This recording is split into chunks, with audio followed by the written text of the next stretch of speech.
नमस्कार दोस्तों, मेरे इस YouTube चैनल में आप सभी का तहे दिल से हार्दिक अभिनंदन है। आज हम व्याकरण की इसी सीरीज में हम आगे बढ़ते हैं और एक नए टॉपिक के साथ।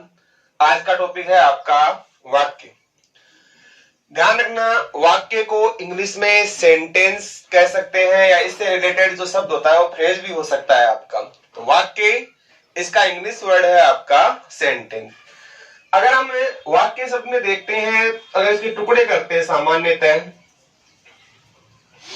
तो वाक्य में क्या कितना है आपका आधा। क्या बना इसका वाक, और वाक में क्या जुड़ा हुआ है आपका ये। वाक शब्द है, इसका शाब्दिक अर्थ ले सकते हैं हम आपके वाणी से। वाक यानी आपकी वाणी या आपके शब्दों से लिया जा सकता है। तो वाक शब्द है, उसका अर्थ होता है वाणी। एक इसी का सिमिलर युग्म शब्द है, वो होता है वक। ध्यान रखना, वक अलग होता है, वाक अलग होता है। वक शब्द है, इसका अर्थ होता है आपका बगुला। तो वक का मतलब होता है बगुला और वाक शब्द है, इसका अर्थ होता है आपका वाणी। और इससे आपका क्या बना है, वाक्य बना है। सबसे पहले हम बात करते हैं, सबसे पहले हमने कुछ उच्चारित किया हुआ है आपकी क्या है ध्वनि। ध्वनि को जब आप लिख दोगे तो वो क्या बन जाएंगे आपके वर्ण। और सामान्यतः वर्ण और अक्षर समानार्थी होते हैं। वर्णों से फिर क्या बनते हैं आपके शब्द। शब्दों के ही समानार्थी क्या होते हैं आपके पद होते हैं। फिर इन शब्दों से क्या बनता है आपका वाक्य, और वाक्य से बनते हैं आपके अवतरण, और अवतरण में आपके गद्यांश और पद्यांश दोनों शामिल होते हैं। सबसे पहले हम बात करते हैं परिभाषा क्या होती है। वाक्य किससे बनता है आपका शब्दों से। तो एग्जाम में आया हुआ था, वाक्य की परिभाषा है शब्दों का समूह है, शब्दों का व्यवस्थित समूह है, या शब्दों का सार्थक व्यवस्थित समूह है। ध्यान रखना, शब्दों का सार्थक व्यवस्थित समूह है। शब्दों का सार्थक व्यवस्थित समूह है जो किसी कथन को संपूर्ण रूप से व्यक्त करने की क्षमता रखता है।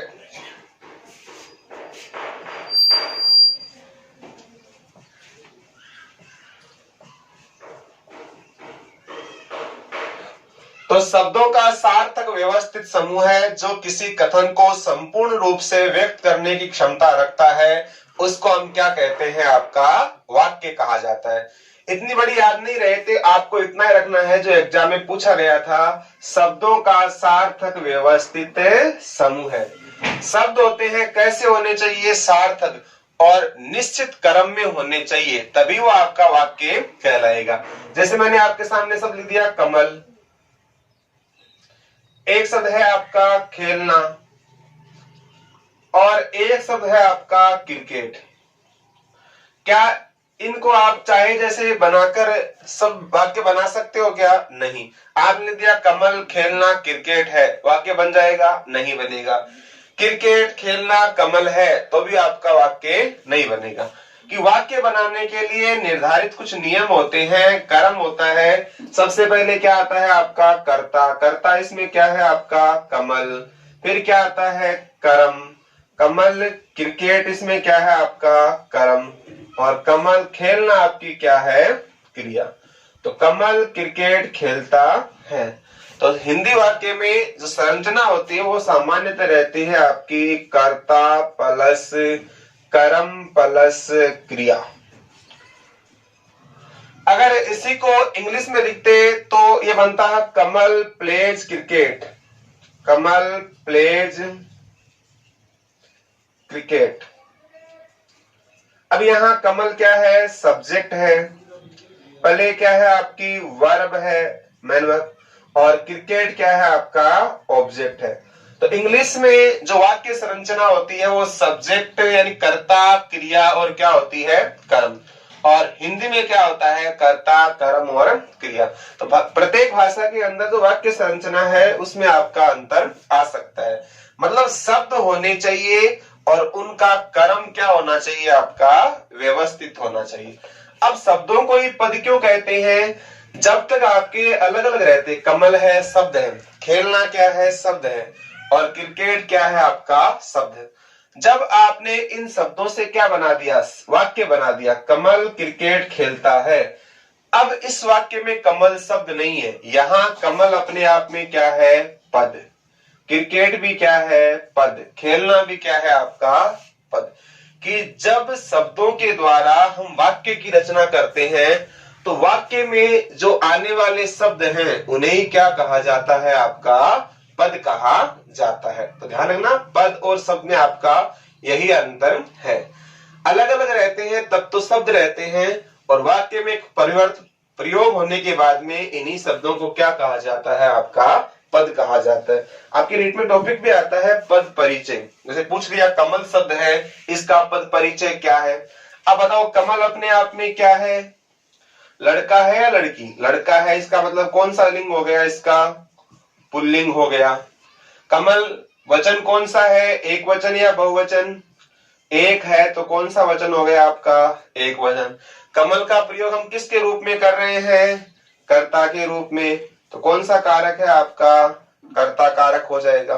कमल का संबंध किससे है, खेलना से, तो खेलना क्रिया का आपका क्या हो जाएगा, आपका कर्ता हो जाएगा। तो अगर हम वाक्य के अंदर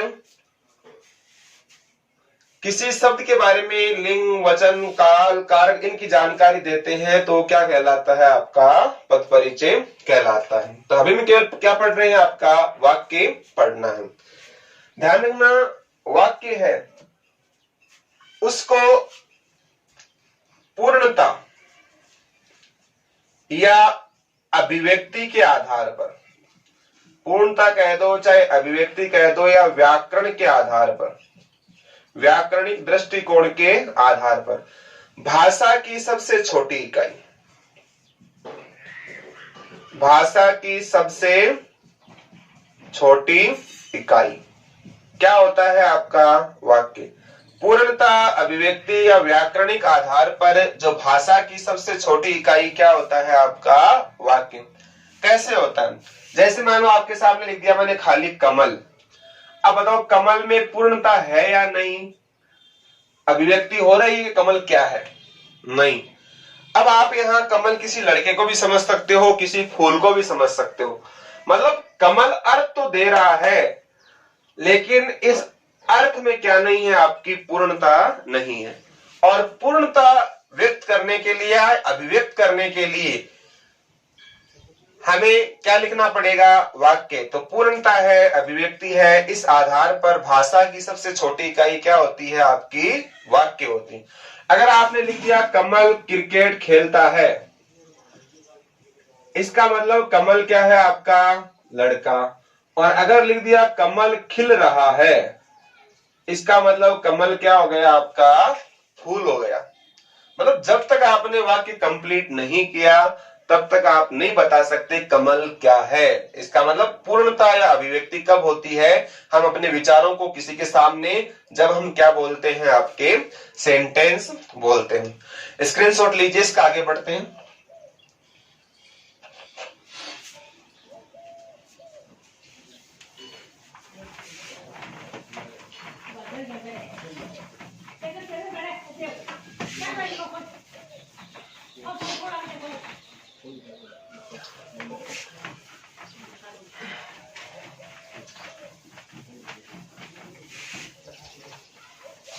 आगे हम बात करते हैं वाक्य के घटकों की। अगर आपको पूछ लीजिए वाक्य के घटक कितने होते हैं, तो ध्यान रखना वाक्य के घटक कितने होते हैं, 2 होते हैं। कौन कौन से, एक तो होता है आपका अनिवार्य घटक और एक होता है आपका ऐच्छिक घटक। अनिवार्य और आपका ऐच्छिक घटक। वाक्य के दो घटक होते हैं, अनिवार्य और आपके ऐच्छिक। अनिवार्य शब्द को इंग्लिश में कहते हैं आपका कंपलसरी और ऐच्छिक को बोलते हैं आपका ऑप्शनल। जैसे हम कॉलेज पढ़ते हैं तो कुछ फर्स्ट ईयर में कुछ सब्जेक्ट आपके कंपलसरी होते हैं, कुछ आपके ऑप्शनल होते हैं। जैसे आप Hindi, English, environment, computer science, ये आपके कंपलसरी सब्जेक्ट होते हैं। अगर आपको ग्रेजुएशन करनी है तो आपका कोई सा भी स्ट्रीम हो, चाहे आर्ट्स हो, साइंस हो, कॉमर्स हो, आपको इनको पढ़ना ही पड़ेगा। मतलब अनिवार्य, जिसका निवारण नहीं किया जा सके। एक बार एग्जाम में आया था, जिसका निवारण नहीं किया जा सके उसे क्या कहा जाता है? अनिवार्य। वन वर्ड भी है आपका। तो अनिवार्य को इंग्लिश में कहते हैं कंपलसरी, और जिसका निवारण नहीं किया जा सकता।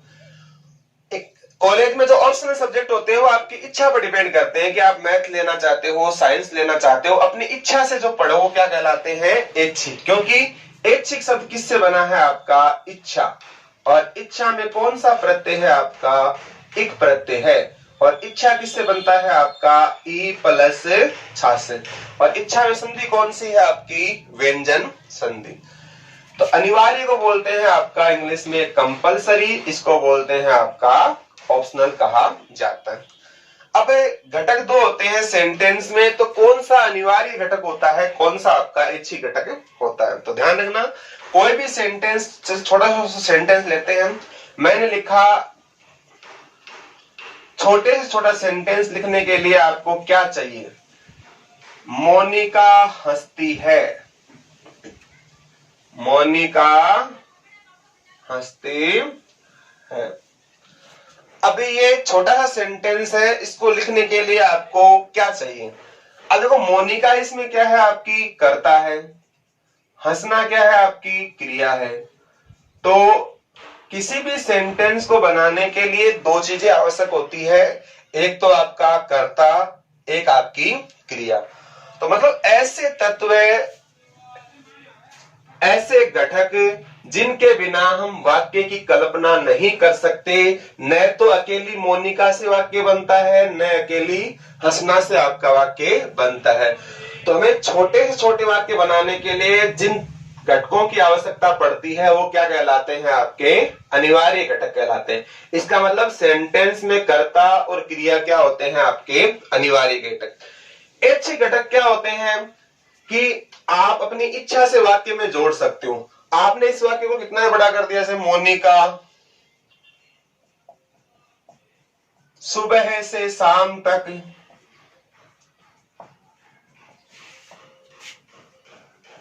मोहन के साथ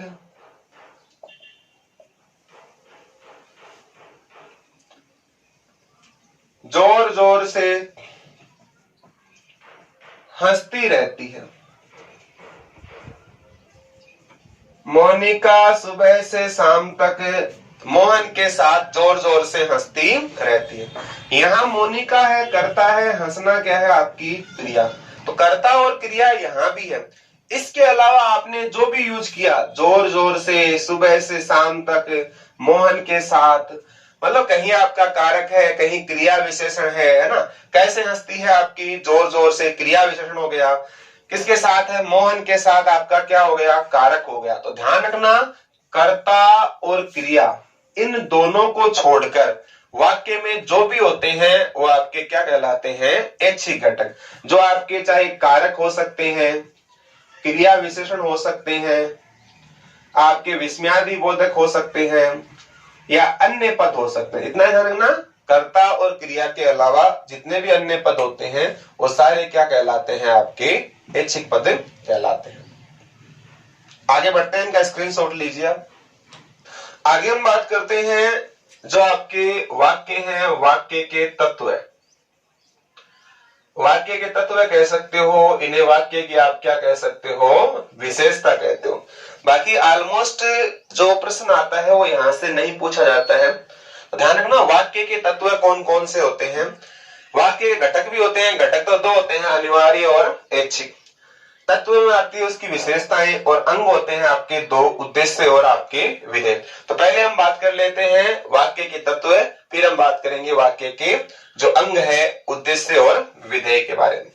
अब वाक्य के तत्व में पहली बात तो है कि इनमें क्या होनी चाहिए? सार्थकता होनी चाहिए। सार्थकता का मतलब यह है कि अगर आपने कोई भी सेंटेंस लिखा है उसका एक निश्चित अर्थ निकलना चाहिए। अगर उसका कोई अर्थ नहीं निकलता है या आधा अधूरा वाक्य लिख दिया है, वाक्य में अगर आपने गलत शब्दों का प्रयोग किया है तो वह वाक्य शुद्ध नहीं माना जाएगा। दूसरी बात क्या है, वाक्य के तत्व में होता है आकांक्षा। आकांक्षा का मतलब होता है आपका इच्छा, कि अगर आपने कोई वाक्य लिखा है तो उसमें किसी प्रकार की आकांक्षा शेष नहीं रहनी चाहिए, इच्छा शेष नहीं रहनी चाहिए। आकांक्षा मतलब होता है इच्छा से आपने कोई वाक्य आधा बोल दिया, मोहन जयपुर इतना ही बोला, अब क्या कर रहा है इस चीज की मन में क्या रहती है, आपकी आकांक्षा है। मोहन है, क्या है, मतलब कोई भी सेंटेंस हो उसमें आकांक्षा शेष नहीं रहनी चाहिए। तो दूसरा तत्व है इसमें आपका आकांक्षा। तीसरा पद है आपका निकटता। निकटता का मतलब ये होता है कि वाक्य है उसके अंदर जो पद है उन पदों के बीच में जो दूरी है वो क्या रहनी चाहिए, आपकी समान रहनी चाहिए। वाक्य को अनवर्त रूप से बोला जाना चाहिए। जैसे मान लो कोई सेंटेंस है, राजेश आप बोलकर थोड़ी देर रुक गए, फिर लिखा कल जयपुर, फिर थोड़ी देर आप रुक गए, गया था। अब क्या इस वाक्य तो सही है आपका, राजेश कल जयपुर गया था सेंटेंस है, क्या इनके जो पद हैं उनमें निकट संबंध है क्या, नहीं है। राजेश बोल दिया फिर रुक गया, कल जयपुर फिर रुके, गया था। इसका मतलब वाक्य में जो बोलने का क्रम है वो अनवर्त नहीं है। इसका मतलब वाक्य में क्या होनी चाहिए, निकटता होनी चाहिए। किसी सेंटेंस को बोलते समय आपको कितना रोकना है, कितना समय लगाना है, यह आपको ध्यान रहना चाहिए। अगला पॉइंट है आपका क्रमबद्धता। क्रमबद्धता, अब क्रमबद्धता का मतलब ये होता है कि वाक्य के अंदर जो पद आते हैं, ऑलमोस्ट छोटे छोटे वाक्य देखते हैं जिसमें आता है कर्ता, फिर आपका कर्म और फिर आपकी क्रिया। जैसे भी पढ़ा था, कमल क्रिकेट खेलता है, पहले कर्ता फिर कर्म और फिर आपकी क्या थी, क्रिया। तो वाक्य के अंदर जो पद आते हैं उनका एक निश्चित क्रम होता है, उसी के अनुसार वाक्य की संरचना की जाती है। आप ऐसे लिखोगे कमल क्रिकेट खेलता है, आप ऐसे नहीं लिख सकते खेलता है कमल, गलत हो जाएगा। मतलब सेंटेंस की जो रचना होती है उसी के अनुसार वाक्य लिखा जाता है। अगर और पद आते हैं तो उनका भी स्थान है वो आपका निर्धारित होता है, कारक है उनका भी स्थान निर्धारित होता है। उनके बारे में हम चर्चा करेंगे जब वाक्य शुद्धिकरण पढ़ेंगे कि कौन सा कारक वो कहां आता है, क्रिया विशेषण कहां आता है, किन का प्रयोग कहां पर किया जाता है। उसके बाद में है योग्यता। क्या है आपका योग्यता? योग्यता का मतलब है कोई भी पात्र है, घटना है, कोई बातें हैं, इतिहास है, भूगोल है, संबंधी जो तथ्य है इनके साथ कोई फेरबदल नहीं होना चाहिए। अगर जो कोई बात इतिहास सम्मत है उसको उसी अकॉर्डिंग लिखना चाहिए।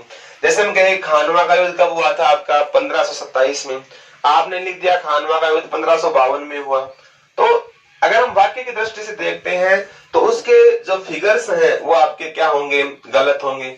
अब ये सर्वमान्य सत्य है कि जैसे सूर्य पूर्व में उदय होता है, पश्चिम में अस्त होता है, लेकिन आपने लिख दिया सूर्य पश्चिम में उदय होता है। तो ये जो आपका सर्वमान्य तथ्य है उसको आपने क्या किया है, गलत पेश किया। तो ऐसा कोई वाक्य जिसमें योग्यता है वो आपकी निर्धारित होनी चाहिए, इतिहास सम्मत है, भूगोल संबंध है, इन तथ्यों के साथ छेड़छाड़ नहीं की जानी चाहिए, यानी योग्य होना चाहिए। छठा पॉइंट है आपका अन्वय। अन्वय शब्द बनता है अनु प्लस अय से, यण संधि है इसमें, अनु प्लस अय से आपका क्या बनता है, अन्वय।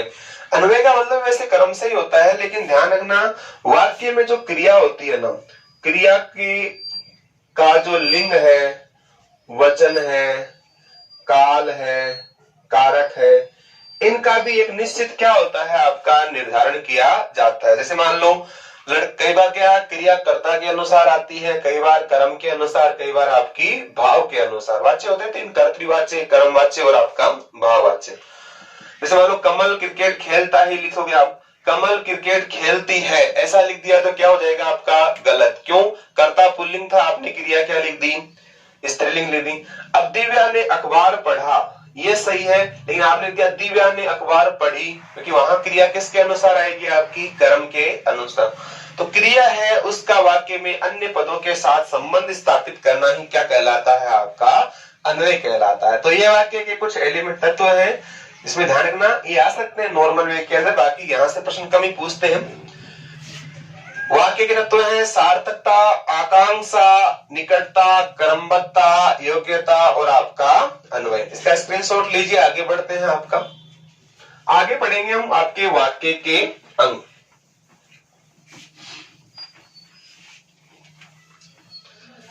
ध्यान रखना, वाक्य के जो अंग होते हैं वो कितने होते हैं? आपके दो होते हैं। एक तो होता है आपका उद्देश्य और दूसरा होता है आपका विधेय। वाक्य के जो अंग होते हैं वो कितने होते हैं? आपके दो होते हैं। एक अंग होता है आपका उद्देश्य, एक होता है आपका विधेय। एग्जाम में ज्यादातर क्वेश्चन है वो यहीं से पुटअप होता है। और आपको जैसे मान लो कोई सेंटेंस दे दिया, शीला आम खाती है। अब ये पूछ लिया जाए इस वाक्य में उद्देश्य क्या है, तो हम ऑलमोस्ट क्या सोचते हैं कि वो आम खाती है, तो आम खाना उसका क्या है? उद्देश्य। हम कहते हैं आम खाती है। ध्यान रखना, उद्देश्य कभी जो काम होता है वो नहीं होता है। उद्देश्य हमेशा क्या होता है? आपका जो कर्ता होता है ना, उसे ही क्या कहा जाता है? उद्देश्य कहते हैं। तो ये ध्यान रखना, उद्देश्य है उसे क्या कहते हैं? कर्ता कहते हैं। इंग्लिश में भी दो भाग होते हैं सेंटेंस के, एक तो होता है सब्जेक्ट और एक होता है प्रेडिकेट। तो जो सब्जेक्ट होता है ना इंग्लिश में, उसे ही हिंदी में क्या कह देते हो आप? उद्देश्य कहते हो। और जो प्रेडिकेट होता है उसे क्या कहा जाता है? आपका विधेय कहते हैं। तो ध्यान रखना, कर्ता है वही क्या होता है? उद्देश्य। कर्ता कौन होता है? क्रिया को करने वाला, क्रिया को करने वाला। तो जो कार्य व्यापार को जो व्यक्ति काम कर रहा है, उस व्यक्ति को क्या कहा जाता है? आपका उद्देश्य कहा जाता है। यानी क्रिया को करने वाला व्यक्ति क्या होता है? आपका कर्ता होता है। तो इस वाक्य में शीला है वो आपकी क्या है? कर्ता है, और इसे ही आप क्या कहोगे? उद्देश्य। तो ध्यान रखना, शीला है वो यहां पर क्या है? आपका उद्देश्य। विधेय क्या कहते हैं? किसे कहते हैं? ध्यान रखना, विधेय वैसे तो ऑलमोस्ट क्या होती है? क्रिया से रिलेटेड होती है। या हम परिभाषा के रूप में देखें तो ऐसे लिख सकते हैं शॉर्ट में, आपका उद्देश्य का उद्देश्य, उद्देश्य का उद्देश्य ही क्या कहलाता है? विधेय कहलाता है। या ऑलमोस्ट जो काम कर रहा है या कर्ता के द्वारा किया गया जो कार्य व्यापार है उसे हम क्या कहते हैं? विधेय। अब बताओ, शीला के द्वारा कौन सा काम किया जा रहा है? आम खाती है, ये अपने आप में क्या हो जाएगा? विधेय। तो कर्ता होता है वो आपका उद्देश्य कहलाता है, और कर्ता के द्वारा किया गया कार्य क्या कहलाता है? आपका विधेय कहलाता है। जैसे आपके सामने कुछ बड़ा वाक्य देता हूं, पूजा, दिव्या, आरती, अर्चना और संध्या मंदिर जा रही है।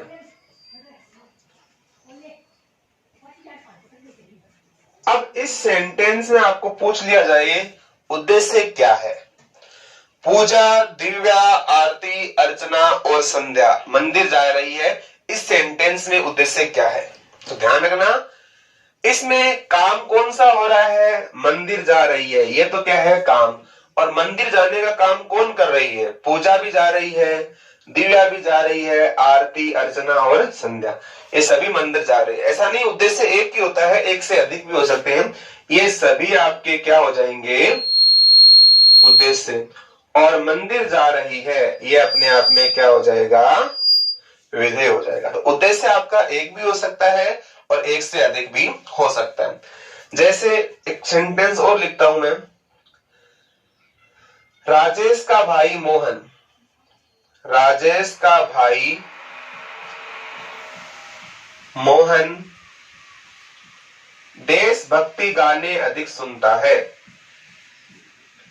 देशभक्ति गाने अधिक सुनता है।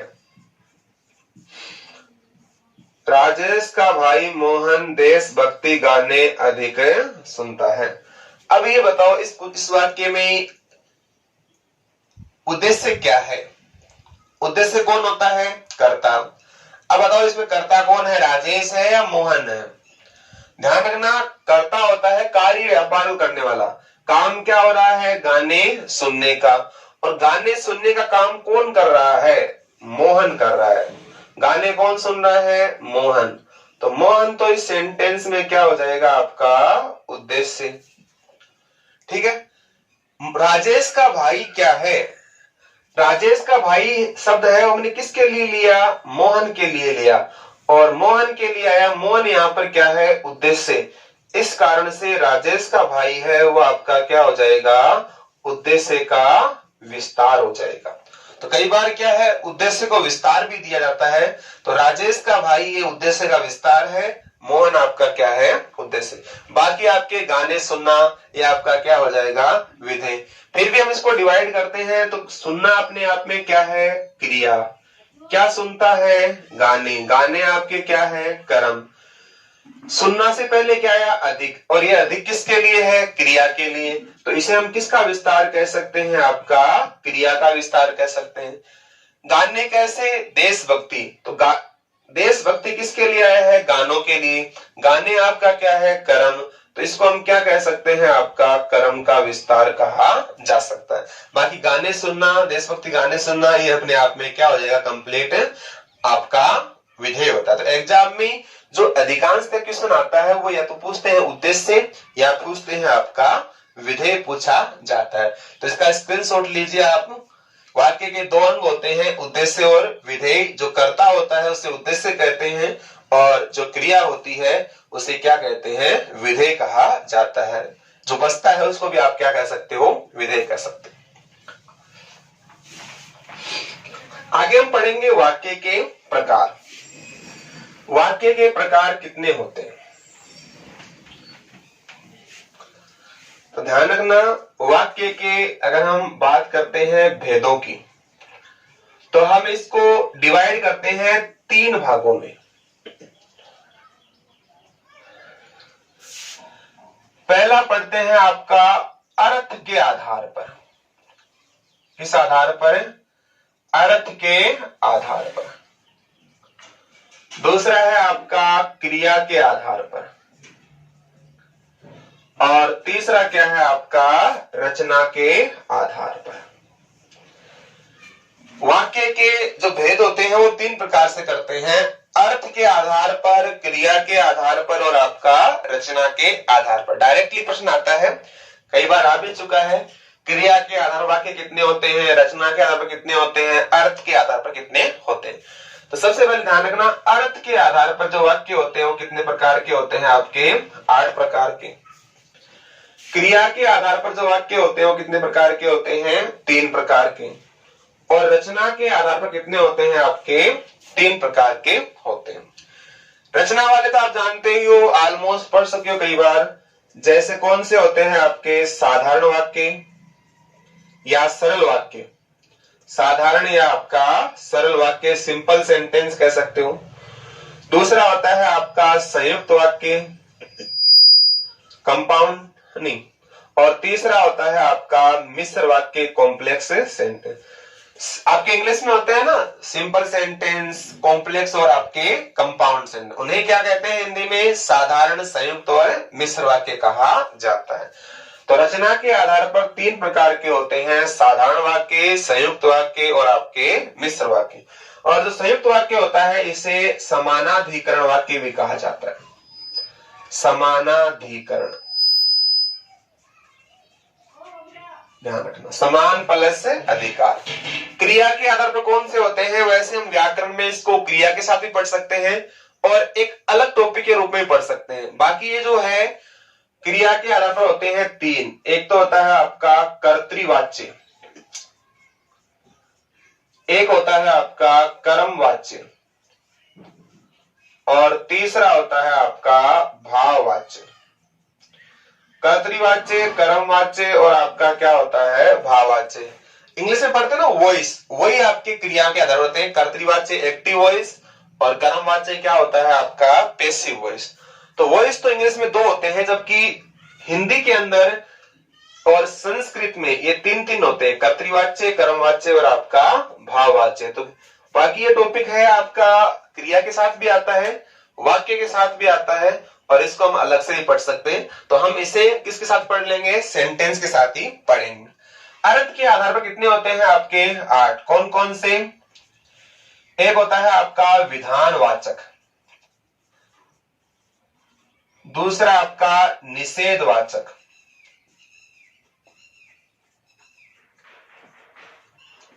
तीसरा प्रश्नवाचक,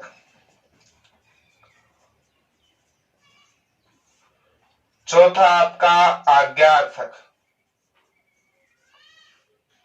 पांचवा इच्छाबोधक, छठा आपका संकेतवाचक, सातवां संदेहवाचक,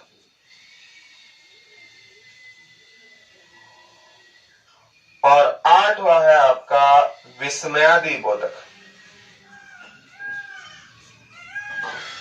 तो ध्यान रखना, अर्थ के आधार पर जो सेंटेंस होते हैं वो 8 प्रकार के होते हैं। विधानवाचक, निषेधवाचक, प्रश्नवाचक, आज्ञार्थक, इच्छाबोधक, संकेतवाचक, संदेहवाचक, विस्मयादि बोधक। क्रिया के आधार पर 3 होते हैं, कर्तृवाच्य, कर्मवाच्य और भाववाच्य। और रचना में 3 होते हैं, साधारण, संयुक्त और आपका मिश्र। इसका स्क्रीनशॉट लीजिए। और आज के लिए इतना ही। नेक्स्ट क्लास में पढ़ेंगे आपके अर्थ के आधार पर क्रिया और रचना के आधार पर जो वाक्य है उनका वर्गीकरण। और किसी का कोई प्रश्न हो तो आप मैसेज बॉक्स में कमेंट कर सकते हो। आज के लिए जय हिंद, जय भारत।